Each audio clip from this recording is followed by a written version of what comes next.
Radhe Radhe friends, जय श्री कृष्णा। आपके मेरे चैनल लड्डू गोपाल की लीला में फिर स्वागत है। आज की जो लीला है वो बहुत ही महत्वपूर्ण है। मैं फिर आपको उनकी एक लीला बताऊंगी कि कैसे मेरे लड्डू ने एक नई लीला रची और मेरे द्वारा ही लीला रची। एक समय की बात है, सर्दियों के समय की वो बात है। और सर्दियों में हम सभी थोड़ा जल्दी सोने की कोशिश करते हैं, क्योंकि सर्दियाँ जल्दी हो जाती हैं, दिन जल्दी छिप जाता है। तो हम यही कोशिश करते हैं कि जल्दी से रज़ाई में लेट दिया जाए और गोपाल जी को भी जल्दी से सुला दिया जाए। तो यही सोचकर हम गोपाल जी को भी जल्दी सुला देते हैं कि सर्दियों का समय है, उनको ठंड लगती होगी। तो ऐसा ही एक दिन आया जब हम सभी गोपाल जी को सुलाने के लिए सोच ही रहे थे। और यही सोचते सोचते हम सभी लेट गए। यही सोचने लगा हर व्यक्ति, घर के परिवार का सदस्य, कि चलो अभी थोड़ी देर में हम गोपाल जी को सुला देंगे, अभी समय थोड़ा कम हुआ है, अभी हम जाग ही रहे हैं। और यही सोचते सोचते हमारे घर के सभी सदस्य धीरे धीरे करके सो गए। तो सोते सोते जब आधी रात बीत गई, तो आधी रात बीतने के बाद जहाँ मैं सोती हूँ, मेरे गोपाल जी भी मेरे पास ही सोते हैं। तो जब आधी रात बीती तो मेरी अचानक से आँख खुल जाती है।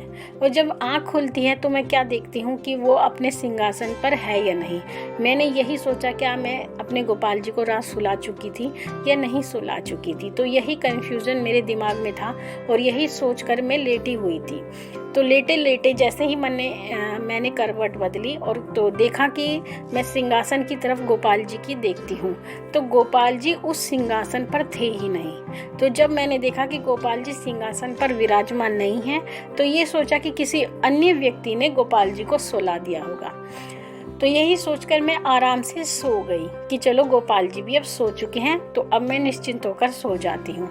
जब मैं आराम से सो गई और अगली सुबह जब मैं जागी, और जागने के बाद क्योंकि जैसे ही मैं आंखें खोलती हूँ तो अपने गोपाल जी को ज़रूर देखती हूँ। तो वही उसी तरीके से, उसी नियम के साथ, जैसे मैंने करवट बदल कर अपने गोपाल जी की तरफ देखा, तो मैं क्या देखती हूँ कि गोपाल जी वैसे के वैसे ही जैसे रात मैंने छोड़े थे, उसी अवस्था में, उसी ड्रेस पहने, अपना मुकुट लगाए, जो कि त्यों सिंहासन पर विराजमान है। और जैसे ही मैंने देखा, मेरे हाथ पैर कांपने लगे और मेरे शरीर में एक अजीब सी कंपन हुई और घबराहट सी मुझे होने लगी कि अरे ये क्या हो गया। मैं तो पूरी रात सो रही थी और मेरे गोपाल जी कैसे इस सिंहासन पर बैठे रह गए, जबकि रात मैंने इनके सिंहासन की तरफ देखा तो सिंहासन पर गोपाल जी थे ही नहीं। तो गोपाल जी कहाँ चले गए, गोपाल जी कहाँ अंतर्ध्यान हो गए। ये उनकी लीला थी।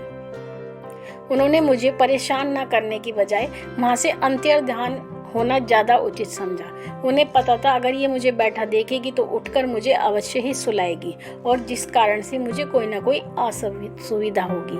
और इसी असुविधा को देखते हुए गोपाल जी अपने सिंहासन पर से अंतर्ध्यान हो गए। और जब सुबह देखती हूँ तो वैसे के वैसे ही ज्यों के त्यों वो बैठे हैं। फिर मैंने सभी परिवार के सदस्यों से इसके बारे में जानकारी ली कि क्या किसी व्यक्ति ने लड्डू गोपाल जी को रात सुलाया था। तो सभी ने कहा कि हम में से किसी व्यक्ति ने गोपाल जी को नहीं सुलाया।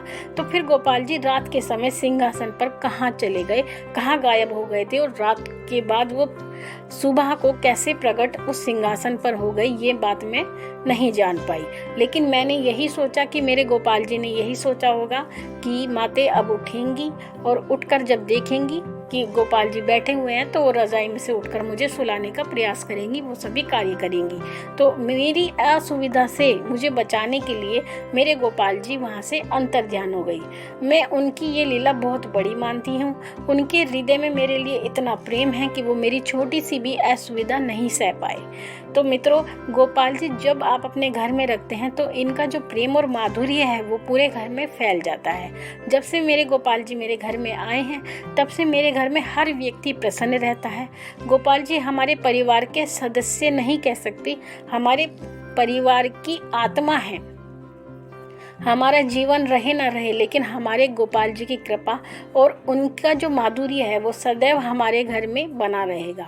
और मैं चाहती हूँ ऐसा ही माधुर्य और ऐसा ही प्रेम आप सभी के घर में बना रहे। गोपाल जी अपनी पूर्ण कृपा आप सभी को प्रदान करें।